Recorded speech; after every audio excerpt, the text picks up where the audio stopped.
തൃശൂരിൽ TTE V വിനോദിനെ ട്രെയിനിൽ നിന്ന് തള്ളിയിട്ട് കൊലപ്പെടുത്തിയത് പിഴ ചുമത്തിയതിലെ വൈരാഗ്യം കൊണ്ടെന്ന് റിമാൻഡ് റിപ്പോർട്ട്. പ്രതി ഒഡീഷ സ്വദേശി രജനികാന്തെ മുഖ്യസാക്ഷി തിരിച്ചറിഞ്ഞു. തൃശൂരിൽ നിന്ന് സൂരജ് സജിയുണ്ട് വാർത്തയുടെ വിശദാംശങ്ങളുമായി. സൂരജ്, റിമാൻഡ് റിപ്പോർട്ടിന്റെ പകർപ്പിൽ എന്തൊക്കെ കാര്യങ്ങളാണ് പറയുന്നത്?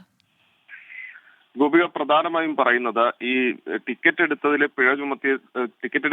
പിഴ ചുമത്തിയത് തന്നെയാണ് ഈ കൊലപാതകത്തിലേക്ക് വഴിതെളിച്ചത് എന്നുള്ളതാണ് പ്രധാനമായും ഈ റിമാൻഡ് റിപ്പോർട്ടിൽ ചൂണ്ടിക്കാണിക്കുന്നത്. അതോടൊപ്പം തന്നെ ഈ മുഖ്യസാക്ഷി ഈ പ്രതിയെ തിരിച്ചറിഞ്ഞതായും റിമാൻഡ് റിപ്പോർട്ടിൽ ചൂണ്ടിക്കാണിക്കുന്നു. അതിന്റെ അടിസ്ഥാനത്തിൽ കൂടിയാണ് ഈ പ്രതിയെ അറസ്റ്റ് ചെയ്യുന്ന ഉൾപ്പെടെയുള്ള നടപടികളിലേക്ക് പോയത് എന്നുള്ളതാണ് ഈ റിമാൻഡ് റിപ്പോർട്ടിന്റെ ഭാഗമായി പറയുന്നത്. അതോടൊപ്പം തന്നെ ഈ ടിക്കറ്റ് എടുക്കാതെ യാത്ര ചെയ്തതിൽ പിഴ ചുമത്തിയതോടുകൂടി പ്രതിക്ക് വലിയ രീതിയിൽ വൈരാഗ്യം തോന്നി. ആ വൈരാഗ്യമാണ് ഈ ട്രെയിനിൽ നിന്നും തള്ളിയിടുന്നതിലേക്ക് നയിച്ചത് എന്നുള്ളത് കൂടി ഈ റിമാൻഡ് റിപ്പോർട്ടിൽ ചൂണ്ടിക്കാണിക്കുന്നുണ്ട്. ബോധപൂർവം കൊലപ്പെടുത്താനുള്ള ലക്ഷ്യത്തോടു കൂടിയാണ് ഈ പ്രതിയുടെ ഭാഗത്ത് നിന്ന് പ്രതി പ്രവർത്തിച്ചത് എന്നുള്ളതാണ് ചൂണ്ടിക്കാണിക്കുന്നത്. അതോടൊപ്പം തന്നെ ഇന്നലെ പ്രതിയെ 14 ദിവസത്തേക്ക് റിമാൻഡ് ചെയ്തിരുന്നു. ഈ പ്രതിയെ ഇനിയിപ്പോൾ ഈ വിഷയവുമായി ബന്ധപ്പെട്ടുകൊണ്ട്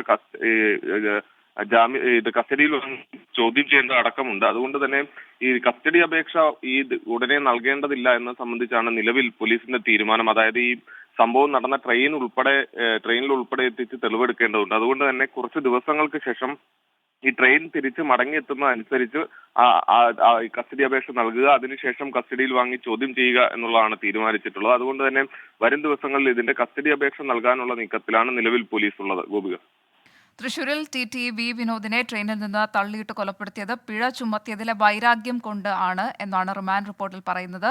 സൂരജ് സജിയാണ് വാർത്തയുടെ വിശദാംശങ്ങൾ നൽകിയത്.